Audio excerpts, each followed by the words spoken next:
Hello everybody and welcome back to China for what is the penultimate day, stage 4 of the second running of the Tour of Beijing.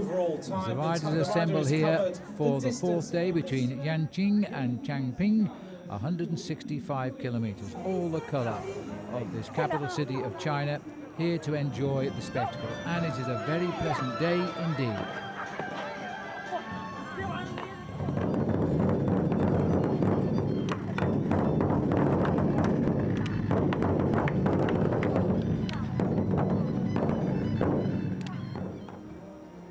137 riders are still in the event from the 143 that started this event 4 days ago in the center of Beijing. We're now to the north of the city by about 45-50 kilometers. The riders will finish a little bit closer to the city in Changping. And the fans are out for Tony Martin, who'll shortly pull on the red leader's jersey of this tour, and he is also the defending champion. One by one, the riders signing in and being presented to the crowd here in Yanqing.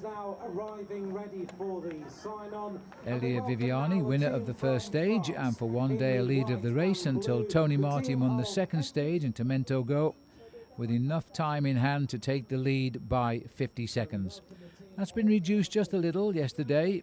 He's now down to an overall lead of just 40 seconds from Francesco Gavazzi of Italy. And a big test today because Gavazzi is a sprinter, as we saw yesterday, and this is not as hard a course as it was yesterday as we went up to the Great Wall at Badaling. Astana's Estonia champion Tanil Kanga signing in the white jersey and his team following him.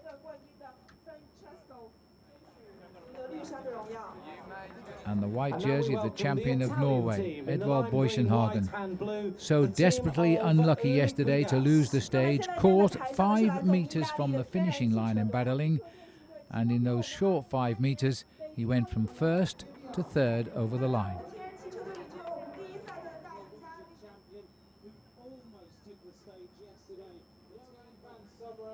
Dan Martin, the only leader we've had in the King of the Mountains competition, which started on stage 2 of the race. He rode very well on that occasion. He's got a good lead. There are 3 third category climbs on the menu today. And the new wearer of the green points jersey for the most consistent daily finisher there, that was Francesco Gavazzi, who snatched the stage yesterday to win maximum 15 points and take the lead in that competition. Third from the left there, Pat McQuaid, the president of the Union Cycliste Internationale, who arrived here in China yesterday. And the white jersey wearer, Rafał Maczka of Poland, rides for the Danish Saxo Bank team. Gavazzi here in the green. And we're all set. 137 riders on the start, and it really is still anybody's race.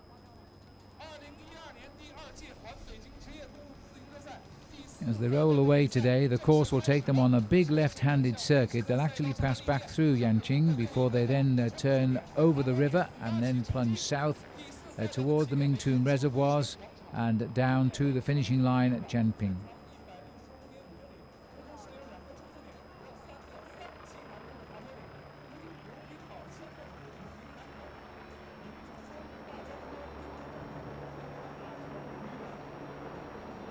City here of Yanqing, north of the city of Beijing, slightly away from where we finished yesterday, as the riders might recognize some of the roads on their return route to Changping today, because they passed through Changping yesterday on the way to the Great Wall at Badaling.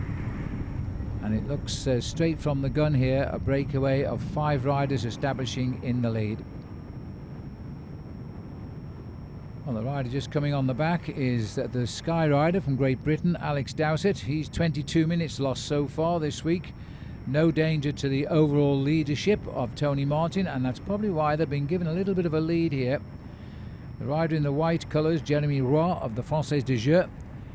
He's the best placed in this breakaway, 14 minutes and 19 seconds behind. Now that's a perfect combination for an escape. Timothy Kritsky going through in red, 21 minutes behind. Also here, Alex Howes on the far side with the E on his back. Just alongside him on the left is Mitchell Docker of the Orica Green Edge team. And Dowsett, having just crossed the gap from the peloton, needs a few deep breaths, I think. before he's able to work with them. But they are beginning to gain, all the teammates on the front of the red jerseyed leader, Tony Martin. It's a day where Martin in that red jersey there must remain extremely vigilant, being escorted by his teammate Dario Cataldo just in front of him, and also Julian Vermont.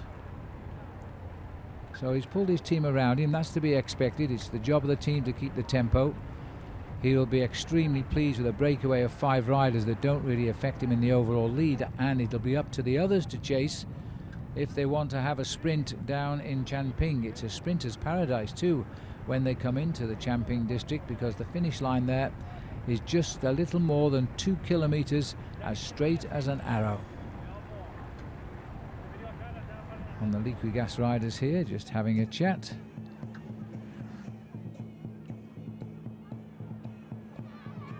Little bit of Chinese colour along the route here as we race away now from the urban area and up into the hills on this big left-handed loop, and when we come round through Yanqing and head out onto the other loop, then you'll see the roads start to narrow. Breakaway's had a lead of over 5 minutes and 40 seconds. There is signs that Breakaway is coming down now.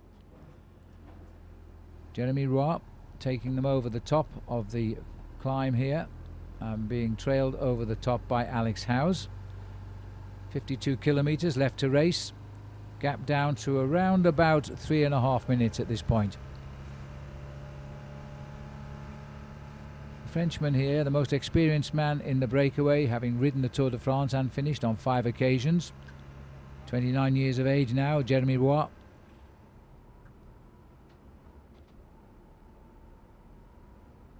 Field just checking. You can see the rider on the front end, the black colours of Radio Shack, just checking with his team cars behind as to what the escape is up front. Well, it's just changed, because here it looks as though Jeremy Roy has sensed that bunch is beginning to catch up. He's made a low move here, and he's done it on a straight stretch of road. Just as it started to go downhill, he's leaving himself an awful long way to go alone. Best part of 40 kilometres to the finish.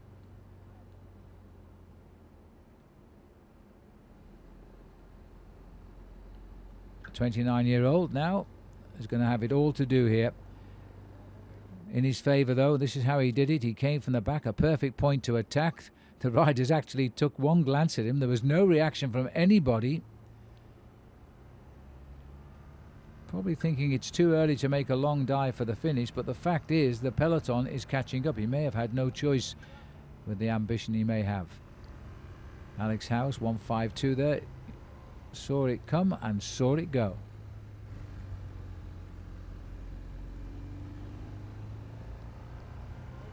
Now this man is the master of the descenders as well as the climbers here, and that'll be one of his strong points.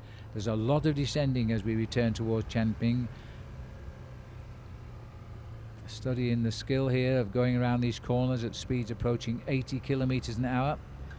Quicker on the longer straights, and Jeremy Roy here now pushing on. He's topped the first King of the Mountains of the day, but previously not scoring in the competition. So another man very happy to see this breakaway up front will be Dan Martin, the leader in the King of the Mountains, and a challenger for the final race when it finishes tomorrow in Pinggu. Those 4 riders seem to have got themselves together, but they're over a minute behind the leader now.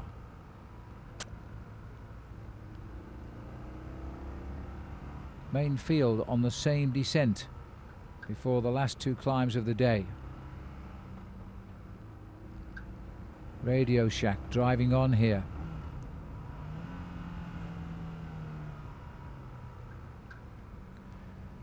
Gone the wind of yesterday, which caught the riders out at the start, although it calmed down before the finish at Badaling. And a much warmer day here, just slightly away from the higher climbs. Tomorrow, a very difficult finale for the Tour of Beijing, with a first category climb coming not too far away from the finish and said to be extremely steep. Won't be on the mind yet of Jeremy Roy as he pushes on. He's had some good results this year. He's not a big winner on Team FDJ, but he is very much an aggressive bike rider. He's had 2 very good second places in small stage races in France this year. over a similar length as to the 750 kilometers of this event, the Tour of Beijing. Alex House just going through on the right in second position there.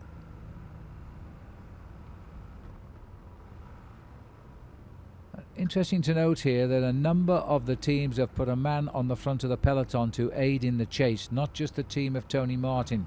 Martin has no interest in catching up with the Breakaway.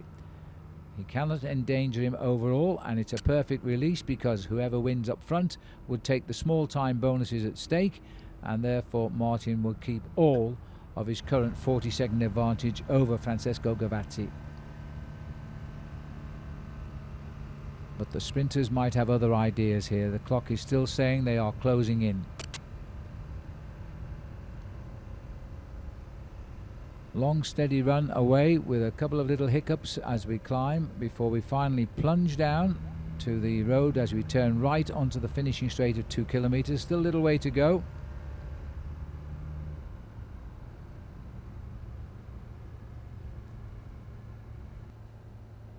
Looks to lost a little bit of his firepower now, I think, Jeremy Roy. He certainly made very fast progress on the descent of the first climb, which took him through 52 kilometers to go. Rapidly gained a minute over the 4 riders he left, but right now, even though those 4 riders are still just about clear of this chase, the gap is now holding or reducing. Seems to be Team Radio Shack. They'll fancy the chance of their sprinter, Daniele Bernati, if they can get him down to the finish in the race for first place.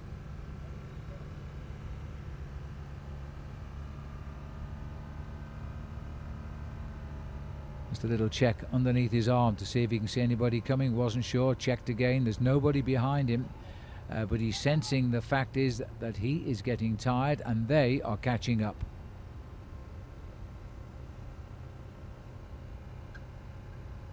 Certainly taking the shortest route down to the finishing line. He moves over to the apex of every corner. Still clear, the 4 chasers, losing ground on the leader, and the bunch behind is catching them up, but they're not there yet. Good sign for these 4 when you see a team car just behind. It means they've got at least 45 seconds over the chasing field.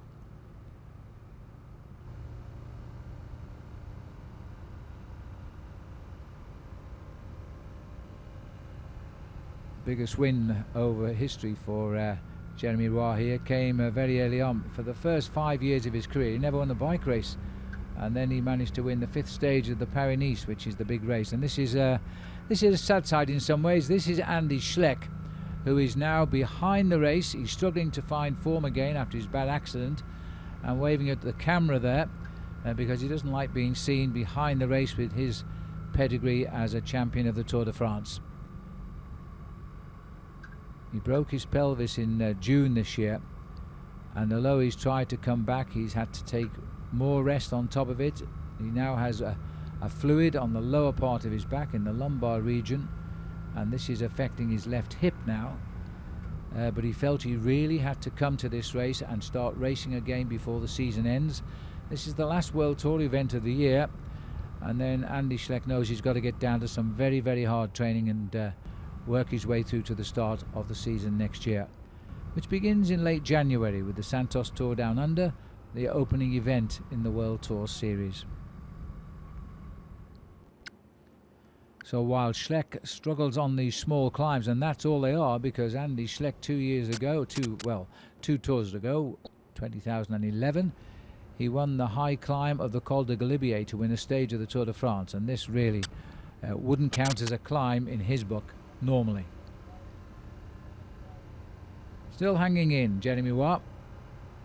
Still has a chance, a realistic chance. I think he realises this, but even so, he's not quite the fluid rider he was coming away from the climb when he made the attack.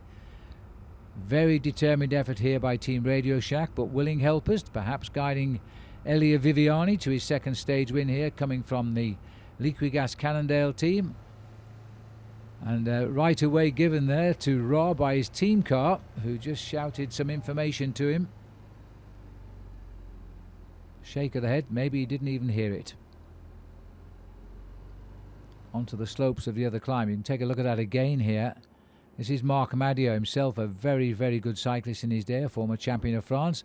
Well, that was it. Jeremy Roy wanted right away for the shortest way and pushed his car out of it.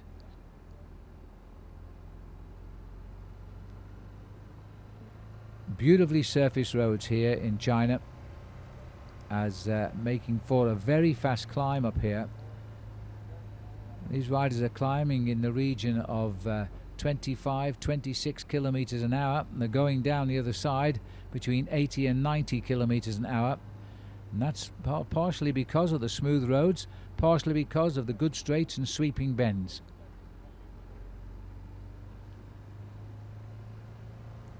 They get up to quite a height here, even though the actual climb is not long or steep. Still team cars behind the chasing four. That's still a sign they must have more than a minute over the peloton, who are struggling a little bit to close this breakaway down just now. All in the favour of the French rider out on his own. Second in the French Tour du Limousin in the centre of France this year, and also the Tour de Poitou-Charentes, which is another very good stage race. Largely French contenders there.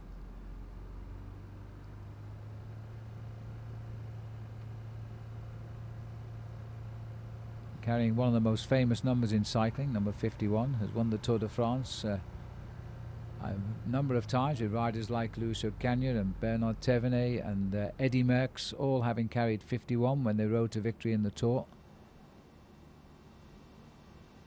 And a nice view too of some sectors of the Great Wall of China.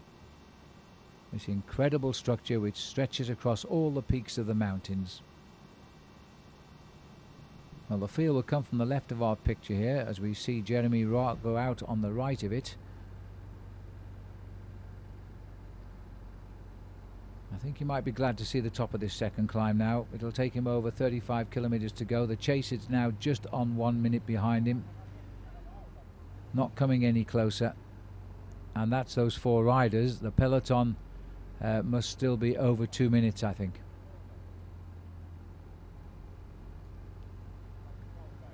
He would like to see the top of this climb, and then he can start the descent. But this climb and the next climb run very, very close together.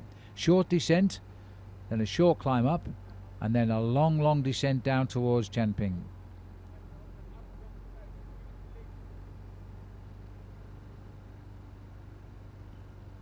I'm not sure he planned a long escape like this, but I think he sensed that the breakaway was beginning to slow and he had to take the decision himself. You've got to take your opportunity when it does present yourself, but not always do you want to make the move quite so early and quite so far from the finish.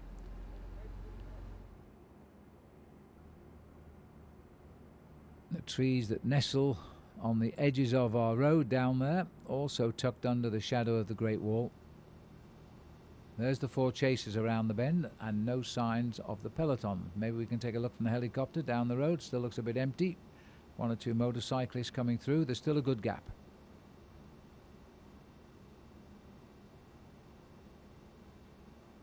And Jeremy Roy approaching the summit now of the second, third category climb of the day. So he get 10 points in the bag over the two climbs for his King of the Mountains. He will move up into the top three, but he won't get close enough to Dan Martin today. So he's summited there on the second climb. That leaves him 35 kilometers to race. Very nice crowd enjoying the sunshine down in the main street here in Changping. And they're going to get a long view of a spectacular sprint if that's what it comes down to, because it's a sprinter's dream down at the bottom here today. It also might work to the disadvantage of Jeremy Roy, because he's going to be in sight of the riders up that long finishing straight, and that will give them the carrot. Yesterday it looked a done deal for Edvald Boysenhagen. He had 17 seconds inside a kilometre to the finish, 14 seconds at 500 metres, caught 5 metres from the finish by the leading group of riders, and finished only third. His legs just absolutely exploded.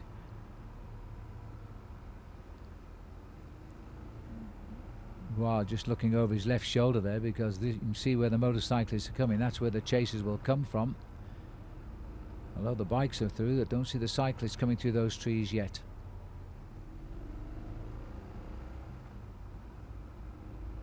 He's on the last climb of the day here. Very quick transition from the second climb to this one. And then he'll begin the long descent. It's not a long climb, this, just on a kilometre to the summit. Peloton at 2:51. Well, that's still a very, very healthy lead he's holding here. Even though we're looking at just over 31 kilometres to the finish.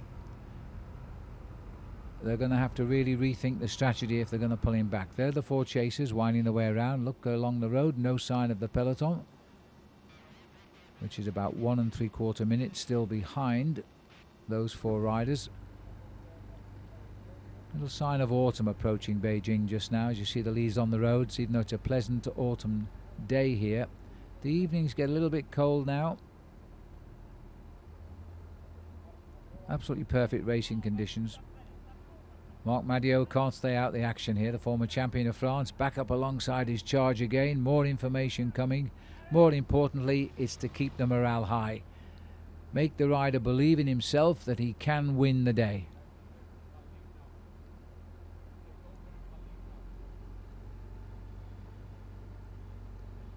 Beginning to roll those shoulders a little bit now. He needs the top of this hill, I think. Goes around every corner in the hope you'll see the small sign saying he's topping out. Not very far before he starts the descent.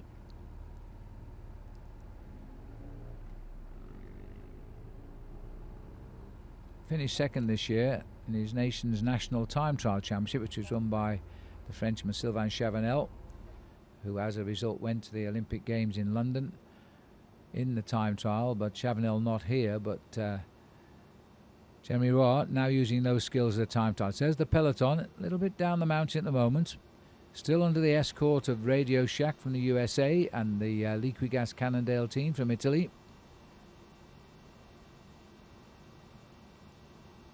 The red jersey of Tony Martin, never far away from the sharp end of the peloton because he doesn't want to get mixed up in any simple tumble that could come on these descents. Almost at the top.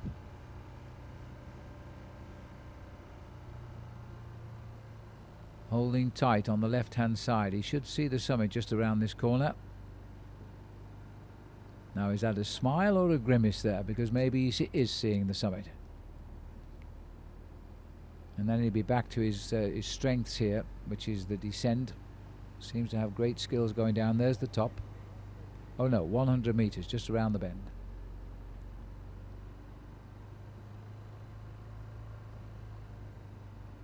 When you're in full effort, it's always nice to see the road and then the skyline. So for him, he's taken all three hill climbs of the day. Now he's on the way down towards the finish in Changping. Officially, it's 31 kilometers from that line. On his way down.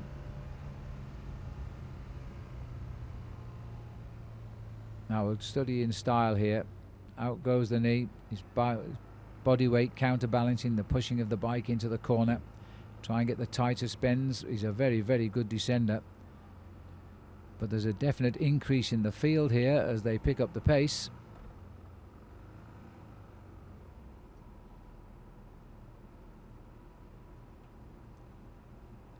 Once the sprinters sense they can catch, then they will really send more riders to the front to drive. The riders we always call the domestiques, the kitchen help, to try and get the sprinter to the line. Almost took the wrong line into that corner then. He corrected it very quickly, but he's gone very, very wide.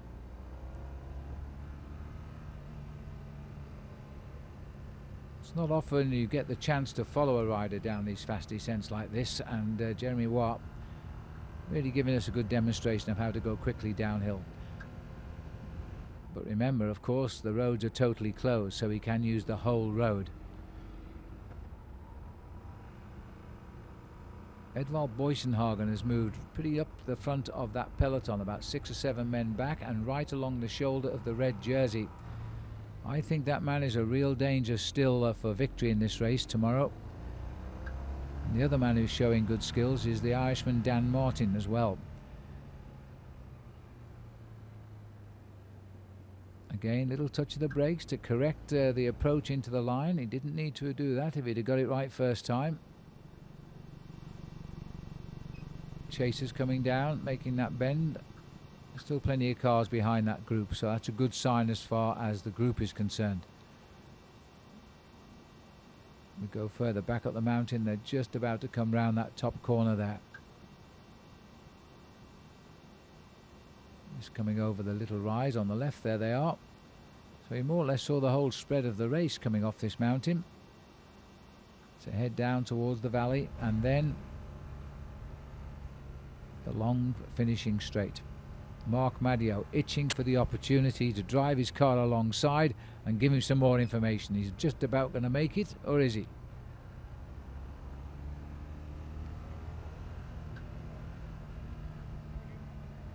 Madio, we've seen him sit in that car behind some great winners of classic races.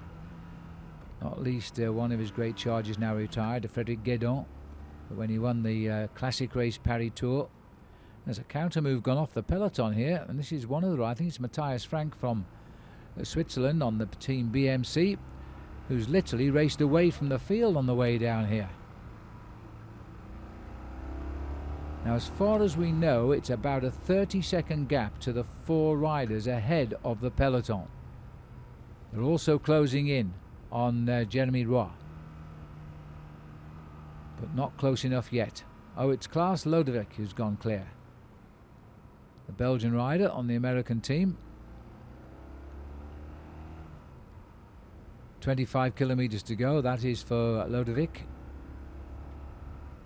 So we can assume that Jeremy Roy is about 23.5 kilometers from the finish.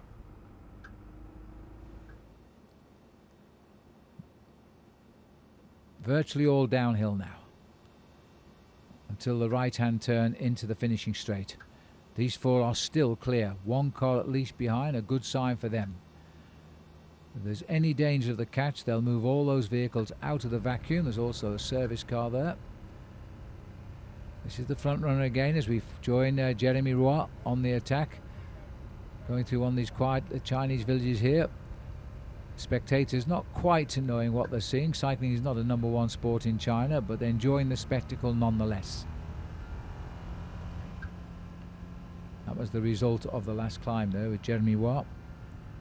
Sorry, second to last climb that was. This is the last climb with Alex Dowsett, Alex House and Mitchell Docker.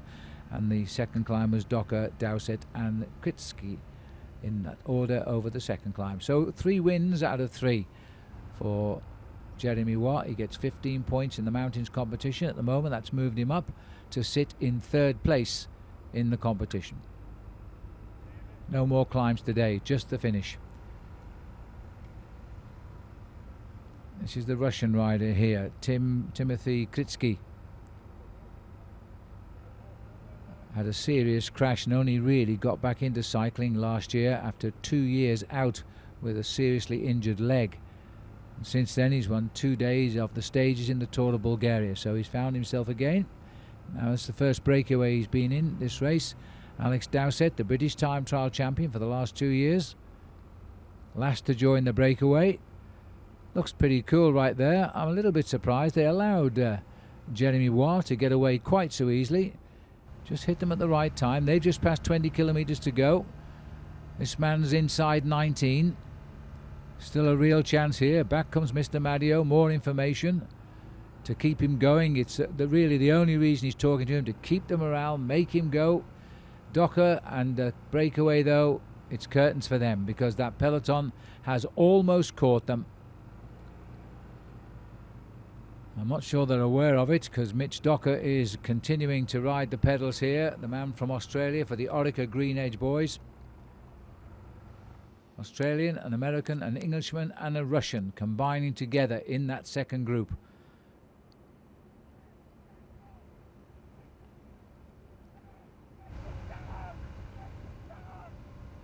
More information, keep going. It's still okay. The gap is coming down, but it's not coming down that fast at the moment. But these boys, I think, are just about to be caught now. I think Alex House looked over his shoulder. He will have seen them. Mitch Docker will have missed with that view. You should take a look right now because they've just appeared. And in fact, he's decided it to stop anyway. So Mitch Docker goes back. Alex House looks over his shoulder. It's all about to be too much for these four. It's been a good breakaway, and they've actually been in the lead for almost 100 kilometres today. One rider left, and then the sprinters will have a party. Might prove a little bit more difficult to bring back the one rider.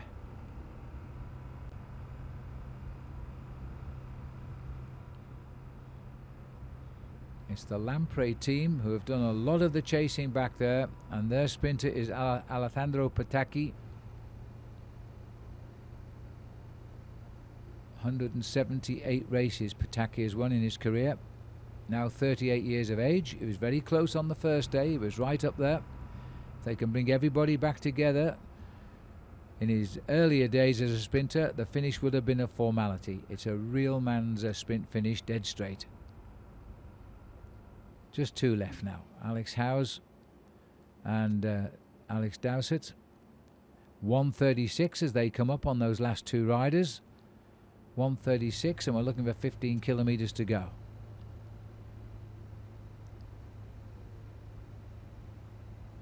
Normally when we discuss breakaways being caught at this stage of the race, normally the peloton can take back a minute in 10 kilometres. So 15 kilometres, minute and a half the advantage. It could be a catch right on the line again, like yesterday. There's the capture.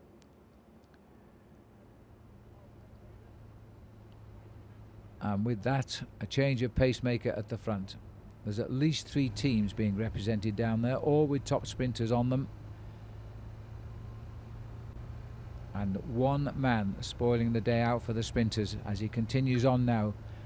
Steadily but surely, all downhill for Jeremy Watt.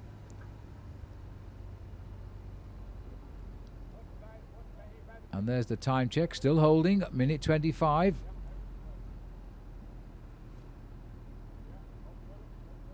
Every time the rose kicks up just a little bit, it hurts. He gets out of the saddle.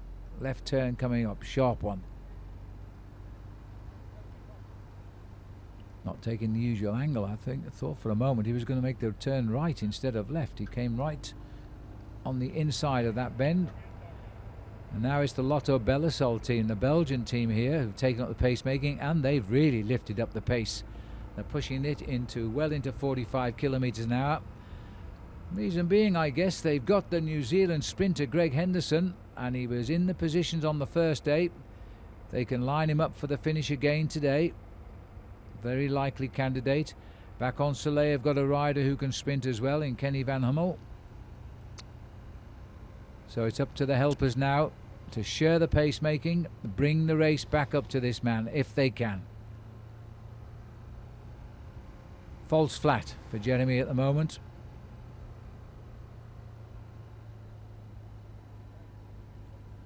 He's no stranger to long, lone efforts like this. Not always do they succeed, but they have on occasion. He doesn't possess a sprint finish, so he's got to win by himself.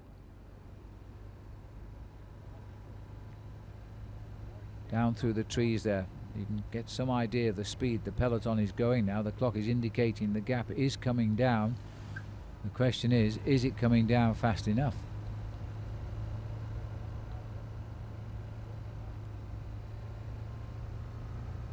Well, he couldn't be more further over to the left there. The riders tend to ride on one side of the road or the other, because that means that usually when the chase is coming, they can't see the rider in the shadow of the trees.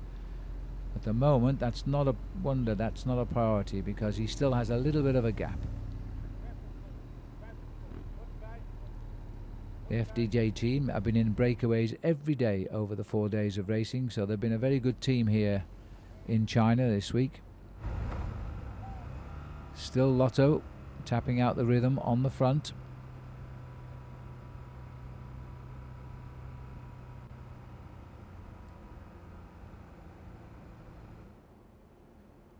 The Lotto team have got the youngest rider in the race on their squad, Tim Wellens. He was only 21 years of age in July just gone. as we hit the 10-kilometre sign to go. It's going to be touch and go.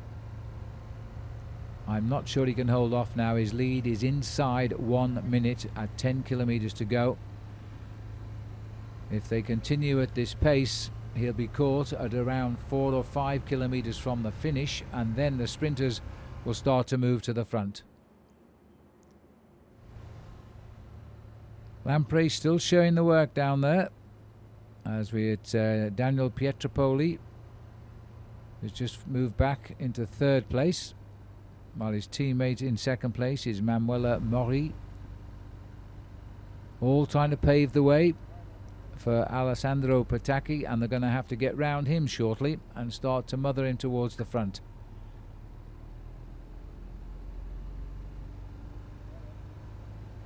Well, there's no doubt that Jeremy Roy here is going to go down fighting if he goes down at all, because he still is giving that some speed.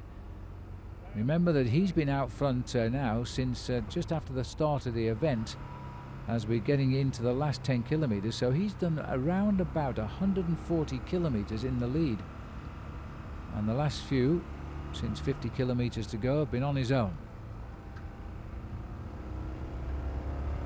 Great show of strength. Is it enough? Still taking the shortest way down the road when he gets the chance, his shoulders almost rubbing the concrete posts.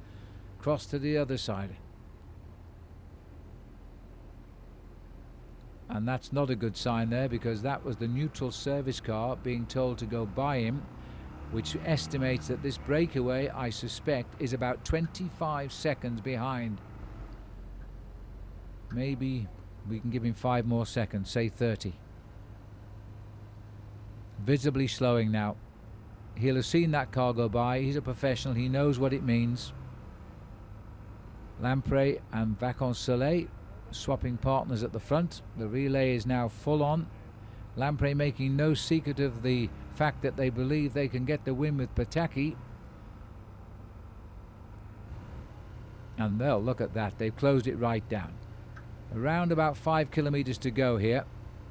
Shortcut over what is the sidewalk rather than the road. The leaders of the peloton going the correct way round, the middle coming the other way round.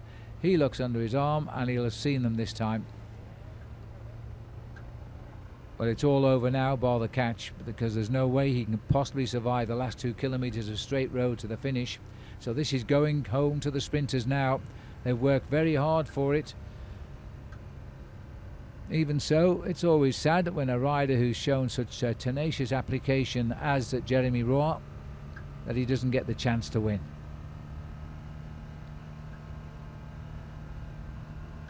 They're almost trying not to catch him at this point. They've got him under control, because they know once they catch him, then the sprinters' teams are going to start racing for the finish. And if you think the arrows are facing the wrong way there, you're quite right, they are, because that's part of the route tomorrow when the riders set off on the final stage. This is the catch, and it is the black jerseys of Radio Shack and the teammates of Daniela Benatti, the sprinter, who is now being put in with a position of winning as well. There's some very good sprinters in the Tour of Beijing this year. Very well balanced sprinters.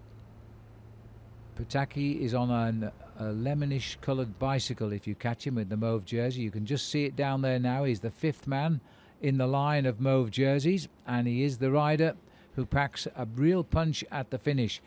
But moving up, those lime green jerseys of Liquigas Cannondale are trying to move Elia Viviani into position. He's the fast finisher there. 5 kilometres to go. The big tall figure of Johan van Summeren in the centre, but washed away. Rabobank in the orange jerseys. They have a top sprinter in Theo Bos, who's had 6 wins this year. Made a bit of a mess of the stage on day 1 when he got swept away to 6th place, when with 150 metres to go he was in 1st place. Johan van Summeren with his hand in the air now. I think he's signalling his teammate Heinrich Hausler to get himself up the field here, ready for the sprint. Teams now, all of the same colours, are massing together. You can bet your life the last man in the line of those team colours is the sprinter. And on a road like this, they can spread right across it, a massive wide straight road to the finish. A sprinter's delight. Orica Green Edge trying to move their team in on the light coloured jersey on the top of the picture. They've got Lee Howard. They lost their top sprinter into Mento Go 2 days ago. Adis Krupelis unfortunately got food poisoning. He finished the race, but he was eliminated on time. The white jersey in second place is the best young rider in this race. That's Rafał Maćka of Poland on Saxo Bank, also being led out towards the finish. If these riders all do finish together, then they all receive the same time, which means that we'll have no change in the overall classification. But there are time bonuses for the first 3 riders. So if Francesco Gavazzi could win today, he'll get another 10 seconds, and that would take him a little bit closer to Tony Martin in red. Martin to the right of our picture there. Not normally a sprinter, but I think staying up near the front for either to stay out of trouble or to try and lead one of his teammates. He has 2 good sprinters on the team, Francesco Kiki and also the British rider Andrew Fenn. That's the turn, 2 kilometres, a little bit more as they swing off out of the road now. Heading down towards the stadium, no more junctions. A very wide 3-lane highway this. Team BMC are picking up the pace as well with a very good run off the front. They're being made by the champion of Switzerland, Martin Kohler. The trouble is he hasn't got any teammates behind him. He's towing all the Lampre team up towards the finishing line. The team of Alessandro Patacchi. So I'm not too sure what Kohler is doing here at the front because he's got the wrong team on his back wheel. Also moving up on the right in those white jerseys, Team AG2R Le Mondial. Ronaldo Nocentini's been sprinting very well for them. They're all at sea here because it's such a wide road, they're not sure which way to go for the best. Teo Boss is in the centre in the orange jersey there. They've got Team Katusha from Russia also mixing it up. And everybody's just checking out who is following whom at the moment. We're looking for the 1 kilometre to go banner, which is a little kite on the road. Kohler moving up on the left-hand side along with Tony Martin. Tony Martin, to me, looks as though he's trying to lead out Francesco Kiki, his team sprinter, even though he's the race leader. 2 domestiques are still riding on the front here of the Lampre team, and in a perfect position now is Alessandro Patacchi. He is the 3rd rider of these 3 riders in pink. As moving up on the outside too, they're trying to put Elia Viviani into position on the left. As they go under 1 kilometre to go, Tony Martin in that red jersey still taking part in the sprint here. Heavy lead out by Andrew Fenn just in front of Tony Martin as they come up towards the line. They move across, and watch out for that lemony yellow bike. It's gone to the right of the road. His teammates have all gone from him now. Alessandro Patacchi is behind Tony Martin and Kiki. He's got a good lead out there. As on the left, Teo Boss is bobbing in and out. Henrik Hausler in the blue jersey on the left of our picture. There's really no organisation of which wheel to follow here, but there's a big lead out now for the white jersey of Edward Boysenhagen, who can really sprint when he wants to. He breaks for the line. Boysenhagen goes. As the race comes over to the right, it is Patacchi who starts now. And coming up alongside him is Marco Haller. And Haller has the better finish here, one of the youngest riders in the race. He's never won a World Tour race before, and he's just crossed the line in first place for Team Katusha. Well, that is an incredible surprise, but what a sprint finish, and just how well did he read that? He can't believe it. 21 years of age, his first year as a professional. He gets his first big professional win. A World Tour victory for the youngster here from Austria, rides on the Russian squad. Well, he came smoothly off the wheel of Alessandro Patacchi. I think Patacchi went a little bit too soon, too far down the road there. And Haller was waiting in the wings. Can you believe that, he's saying to himself. He doesn't know who to salute now, he can't see any public. That was a great ride by him, and it was a brilliant sprint. He is a big rider, and I would think has a great future to produce a power sprint like that. There's his team manager. They converse in French. Just take a look to the right of the picture here, because on the barriers is Patacchi. Patacchi, though, was already in the front. It was too early to go from that distance. 10 years ago he might have won from that point, but he's getting too old now. And over the top of him comes Marco Haller to get a very clear victory, more than a length in the line. It was at this point here where I thought Boysenhagen may have done something. He was forced to lead a bit too early as well. Pataki went on the inside. Boysenhagen tried to grab a wheel and make the best of the rest as he was dicing there. But then the power sprinter just came out of the slipstream. And as he really steered that bicycle, he pulled clear by a full length on the line. Elia Viviani is the rider on the left, so he'll be across the line in third place there. And Sebastian Haedo is the Saxo Bank rider on the far side of the barriers. Might be fourth for him, might be able to tell from this angle here. There he is, it's Haedo just near his camera there. Saxo Bank. And there's confirmation of that. Saxo Bank in fourth place. Haller getting his first ever win. Pataki in second, and Viviani, the winner of day one, in third. And the riders now all getting ready for the prize presentation. But let's go down to Dave Colbert, who's talking now with Marco Haller. Very excited, Marco Haller. Marco, what a win. Yeah, I'm surprised by myself. I mean, I felt really strong on the climbs. So I told to my guys that I want to be the guy who should be lead out. The guys did a good job, and at the end it was Pataki who lost his nerves and went for a very long one sprint. And I managed to go behind him and then passed him easily. And like with 100 meters to go, I was just thinking, oh my God, I'm gonna win. And then it's just perfect and insane. 21 years of age and first World Tour victory.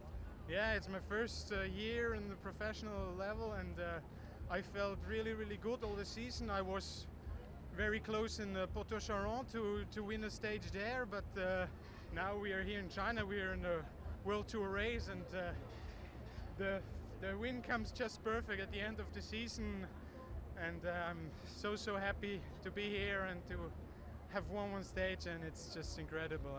It was a little bit hectic, but it was such a long sprint to the line, and the Sky guys were trying to set up Boysenhagen, and Pataki looked like he was the man, but you're in the right spot. I was in the right spot. You know, with a final like this, it's also like a casino. You have to be in the right moment on the right spot, and there are a lot of guys who can win. Everybody's strong, and well, today I had the luck. I had good legs. Everything come together, and now I'm on the top of the podium, just perfect. Well, it's a great day for you and for your team. Well done. Absolutely. I mean, we were really shit in the GZ and also in the first stages, so it's really important for our team to take a win here. Congratulations. Thanks very much. Thank you. Well done.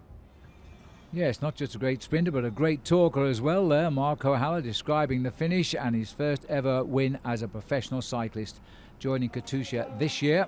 21 years of age, but take a look at those legs. They are sprinter's legs here, and he made the most of the day. The red jersey stays on the shoulder of Tony Martin, and he doesn't lose any of his overnight advantage because all of the bonuses taken by the men he wanted to take the time bonuses. He keeps his same advantages now for the final stage tomorrow, and it really is a most difficult stage, believe me.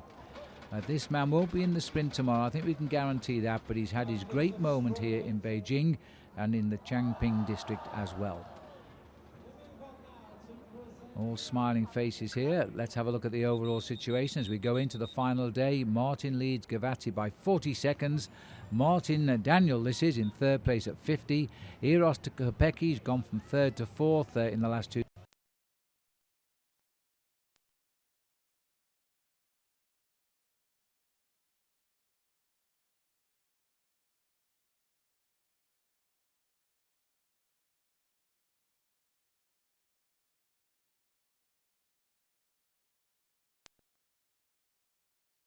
Tony Martin, last year's champion, who led the race from start to finish, will try tomorrow to be able to say he led this race from the stage 2 to the finish.